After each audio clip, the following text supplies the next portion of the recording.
এখন টেকনোলজি যুগ, এই টেকনোলজি যুগে বিভিন্ন শিল্প প্রতিষ্ঠান, কারখানা, বিভিন্ন উৎপাদনকারী প্রতিষ্ঠান কিভাবে সফটওয়্যার ব্যবহার করে তাদের বিজনেস মেইনটেইন করবে তা নিয়ে আমি আলোচনা করব।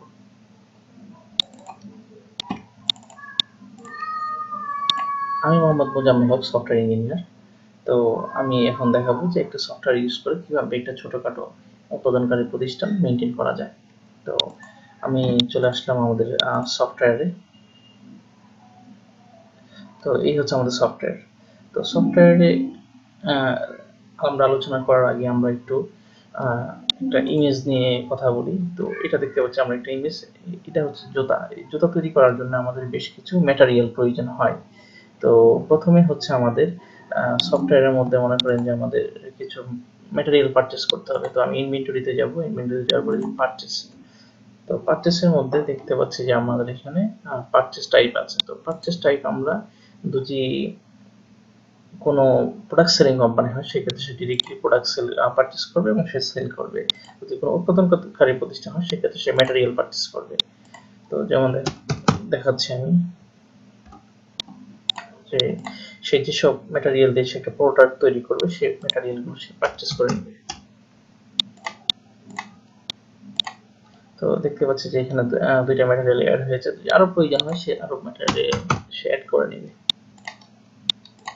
তো সে কোন ম্যাটেরিয়ালটা কতটুকু পরিমাণ পারচেস করবে সেই অ্যামাউন্টটা সে দিবে, মানে কোয়ান্টিটি। 1 কেজিতে যেমন এটা 10 কেজি, এটা মনে করেন 20 কেজি, এটা মনে করেন 12 কেজি।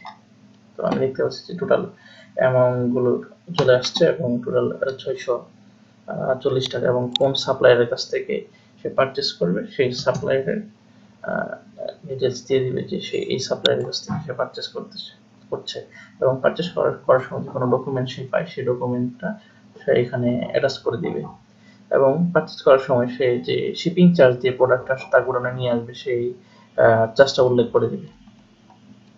তো এইভাবে সে তার স্টকে পারচেস এন্ট্রি করবে যে কি কি ম্যাটেরিয়াল সে পারচেস করতেছে।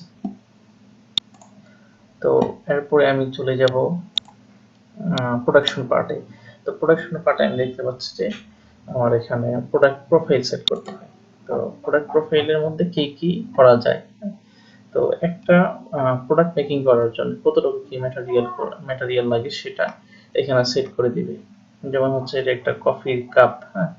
তো এই কফির কাপের জন্য কতটুকু কি ম্যাটেরিয়াল দরকার হয়, যেমন হচ্ছে তার প্রোডাক্ট কফি কাপ, তারপরে সে দিয়ে দিল যে কোন কোন ম্যাটেরিয়াল গুলো তার প্রয়োজন হয়, কতটুকু পরিমাণে প্রয়োজন হয়, তাহলে সে এখানে দিয়ে দিল একটা কাপ তৈরি করতে তার কতটুকু ম্যাটেরিয়াল প্রয়োজন হয় সেটা সে এখানে অ্যাড করে দিবে।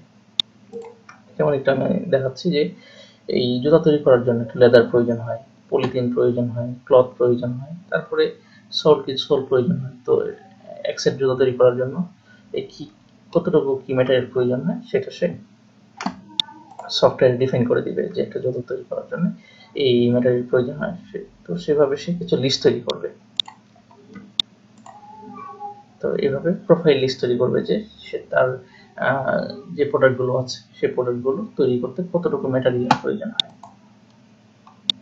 তো এরপর মেক প্রোডাক্টে চলে যাবে।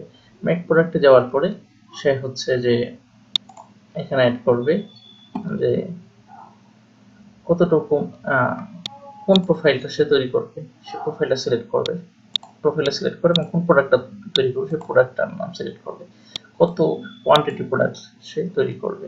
এখানে যখন নোট থাকে সেই নোটটা দিয়ে দিবে, কোন স্টাফ এটা ব্যবহার করছে তার তার নামটা অ্যাড করে দিবে। এরপর আমার এখানে চলে আসছে যে পার ইউনিটে কত টাকা আমার কস্ট হবে এবং টোটাল আমার কত টাকা খরচ হচ্ছে। যখন সে সাবমিট দিবে তখন সেটা স্টকে চলে যাবে, আর প্রোডাক্ট হিসেবে স্টক এন্ট্রি হবে এবং ম্যাটেরিয়াল স্টক থেকে লেস হয়ে যাবে। তো তখন সে রিপোর্টের মধ্যে স্টক রিপোর্ট আছে, তো স্টক রিপোর্টের মধ্যে সে দেখতে পারবে যে তার কত ম্যাটেরিয়াল তার স্টকে আছে এবং কত প্রোডাক্ট তার স্টকে আছে। তো এই যে এখানে দেখা যাচ্ছে যে টাইপ স্টক টাইপ আছে, তো স্টক টাইপের মধ্যে ম্যাটেরিয়াল আছে এবং প্রোডাক্ট আছে। হ্যাঁ, যখন সে প্রোডাক্টে ক্লিক করবে তখন সে দেখতে পারবে যে কি কি প্রোডাক্ট আছে, এবং যখন সে ম্যাটেরিয়ালে ক্লিক করবে তখন সে দেখতে পারবে কি কি ম্যাটেরিয়াল তার এখানে আছে। এই যে দেখা যাচ্ছে যে প্রোডাক্ট টাইপ, ম্যাটেরিয়াল, কি কি ম্যাটেরিয়াল আছে সব সে দেখতে পারবে। তো যখন সে প্রোডাক্ট স্টকে থাকবে তখন সে ইনভেন্টরি থেকে সে সেল করতে পারবে। এই যে আপনারা দেখতে পাচ্ছেন যে এটা সেল পেজ, সেল পেজের মধ্যে সে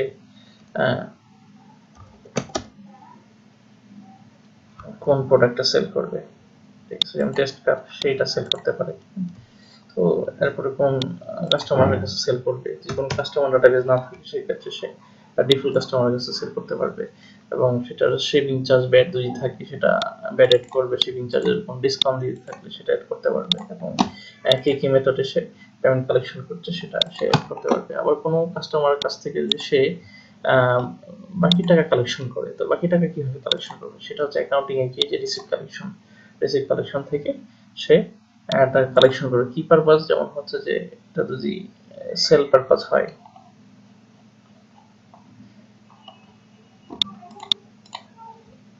যেমন সেল পারপাস হলে সেল সিলেক্ট করলো, কি মানে কোন মেথডে সে কালেক্ট করছে, বিকাশ হলে বিকাশে সে কাস্টমার নাম দিয়ে দিল, অ্যামাউন্টটা দিল, তারপরে হচ্ছে যে বিকাশ ট্রানজেকশন নাম্বারটা দিতে পারে এখানে, তারপরে হচ্ছে যে আর কোন দিকে কোনো মন্তব্য লিখতে চায় সেটা সেভাবে পেমেন্টগুলো কালেকশনগুলো এন্ট্রি করবে সে। আর কোনো কারণে পেমেন্ট যদি তার প্রদান করতে হয় সেক্ষেত্রে পেমেন্টের মধ্যে সে এন্ট্রি করবে।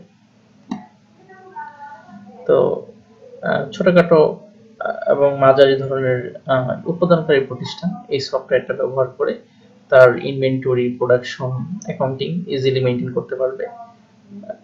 তো আপনাদের কারো যদি এরকম সফটওয়্যার প্রয়োজন হয় সেক্ষেত্রে আপনারা আমাদের সাথে যোগাযোগ করবেন, এবং ডিসক্রিপশন বক্সে আমাদের কন্ট্যাক্ট নাম্বার এবং বিস্তারিত দেয়া থাকবে, তো আপনারা যোগাযোগ করতে